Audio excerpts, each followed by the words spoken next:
Boa noite a todos. A minha equipe é formada por mim e pela Maria Eduarda.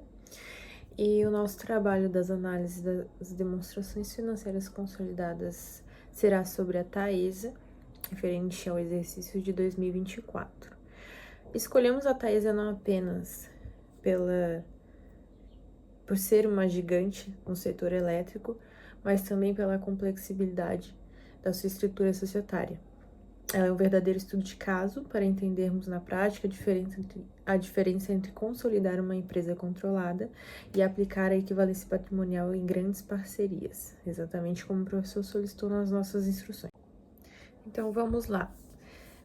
Para poder contextualizar quem não conhece ainda ela atua no segmento de transmissão de energia e é fundamental diferenciar que ela não gera energia como uma hidrelétrica e também não contribui como uma companhia de entrega de luz na nossa casa. Ela é dona das estradas, as grandes torres de linha de alta tensão que conectam o país. Hoje ela está presente em todas as regiões do Brasil, com mais de 15 quilômetros de linhas. Por ser um serviço essencial, é considerado também um setor de baixo risco e muito resiliente de crises. Falando um pouco aqui sobre o modelo de negócios, o coração da análise financeira da Taesa é entender a sigla RAP, que é a Receita Anual Permitida. Diferente de uma loja que precisa vender produtos todo dia para faturar, a Taesa ela tem a sua receita definida em contrato por 30 anos. Ela ganha pela disponibilidade de linha e se a torre está em pé e funcionando, ela recebe 100% da receita independente de quanta energia passa pelo fio. Além disso, a receita é blindada contra a inflação, sendo ajustada e reajustada anualmente pelo IGPM ou também o IPCA. Isso garante uma previsibilidade de fluxo de caixa que poucas empresas ou bolsas possuem. Agora falando um pouco sobre o ponto central do trabalho, que é a estrutura societária. A Taesa opera como uma holding. Podemos ver aqui no cronograma do slide que do lado esquerdo a gente tem as controladas como a SGT, Janaúba e a Santana. Nessas a Taesa detém um controle majoritário ou total. Contabilmente, isso significa que a gente traz para o balanço da Taesa 100% dos ativos, das dívidas e das receitas das empresas. É a consolidação integral. Já do lado direito, a gente tem as coligadas e as joint ventures, como o Grupo TBE e a Amores. Aqui, a Taesa tem sócios e compartilha o controle. A regra contábil muda drasticamente para essas empresas, pois a gente não pode somar as receitas delas com as da Taesa, como eu vou explicar mais à frente. Entrando agora na parte de governança corporativa, a estrutura da Taesa é uma estrutura de parcerias que nasce dentro da própria empresa, pois a Taesa é controlada por um acordo de acionistas entre dois gigantes, que é a CEMIG, que é uma estatal brasileira experiente, e a ISA, que é um grupo colombiano multinacional. Essa mistura de capital estatal e privado é relevante para a nossa análise porque gera um volume enorme de transações entre partes relacionadas.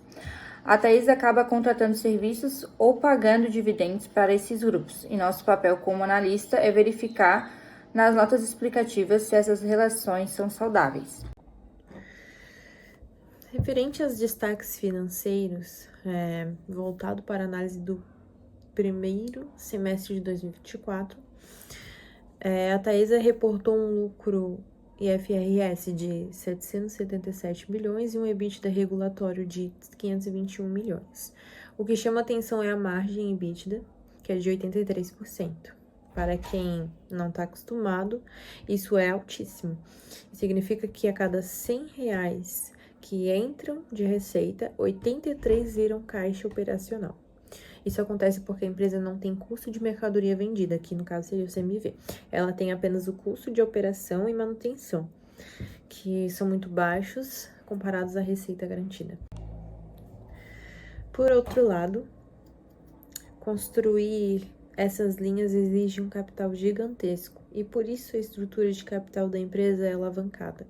Como a gente pode ver no slide, ela representa uma relação dívida líquida de EBITDA de 3 vezes. Isso em uma empresa de varejo seria muito perigoso. Na Taesa, o mercado aceita bem. Por quê? Porque a dívida é de longuíssimo prazo e a receita é corrigida por inflação. Ou seja, A receita da empresa cresce junto com os indexadores da dívida, criando um hedge natural. Entrando agora na parte da divergência contábil da IFRS versus regulatório. A grande pegadinha de analisar a Taesa é a diferença entre o resultado societário e o regulatório. Nas empresas onde a Taesa tem um controle compartilhado, a norma IFRS proíbe a consolidação das receitas. Isso significa que a Taesa pode ter faturado bilhões dessas parcerias, mas lá na primeira linha da DRE, esse valor é zero. O resultado dessas empresas vai entrar no líquido lá embaixo, na equivalência patrimonial. Isso acaba escondendo o tamanho real das operações da empresa. Para vocês terem uma ideia do impacto do método de equivalência patrimonial no resultado, olhem para o gráfico. O grupo TBE e a Amores representam uma fatia gigantesca do lucro da Taesa. Se a gente fosse analisar a empresa apenas pelos indicadores tradicionais da margem sobre a receita líquida contábil, a análise ficaria totalmente distorcida, parecendo que a empresa tem margens infinitas. Por isso, nas notas explicativas, a empresa abre um quadro de reconciliação para poder mostrar o quanto desse lucro veio dessas participações via MEP. Vamos lá. Sobre investimentos e expansão. Olhando para o futuro e para onde o dinheiro está indo, 2024 foi um ano de virada. A Taesa, ela venceu o terceiro lote de leilão de transmissão com um investimento estimado em 244 milhões. Isso é o que chamamos de Greenfield, começar do zero. Algo que o mercado cobrava há tempos da empresa. Além disso, ela teve uma reorganização societária importante com a incorporação da Miracema, e o objetivo aqui foi puramente eficiente, eliminar uma estrutura de holding intermediária para reduzir despesas administrativas e simplificar o balanço. Conforme o pedido do professor, auditamos a nota explicativa de partes relacionadas. Encontramos três fluxos principais. O fluxo acionário, que seria o pagamento de dividendos bilionários da CEMIG e ISA. O fluxo operacional, a Taesa, no caso a holding, cobra de suas coligadas como etal pelo serviço de operação e manutenção. Isso é interessante, porque a mãe presta serviços para a filha e gera receita com isso. E pessoal-chave, a remuneração da diretoria e o conselho. Todas as transações seguem condições de mercado, para que não prejudique os minoritários. Entrando agora nos pontos de atenção das notas explicativas, a gente verificou 2 itens críticos. O primeiro foi impairment. A gente analisou a nota de intangíveis e a gente não encontrou perda. Pelo contrário, a empresa até reverteu provisões antigas, o que sinaliza que os ativos estão performando melhor que esperado. Segundo, os lucros não realizados. Como a Júlia falou antes, a Taesa presta serviço para as próprias coligadas. Quando ela lucra com isso, a contabilidade diz que a gente não pode lucrar consigo mesmo. Então, esse lucro precisa ser eliminado na consolidação até que o ativo seja realizado. E a gente encontrou essa eliminação detalhada nas notas explicativas de investimentos. Agora falando um pouco sobre a empresa na mídia. Na nossa pesquisa, a gente viu que a manchete do ano foi a vitória do leilão e a mudança de dividendos. O mercado reagiu positivamente com isso. Havia um medo de que a Taesa ficasse encolhendo conforme as concessões acabassem, mas a vitória no leilão mostrou que a empresa voltou para o jogo de crescimento.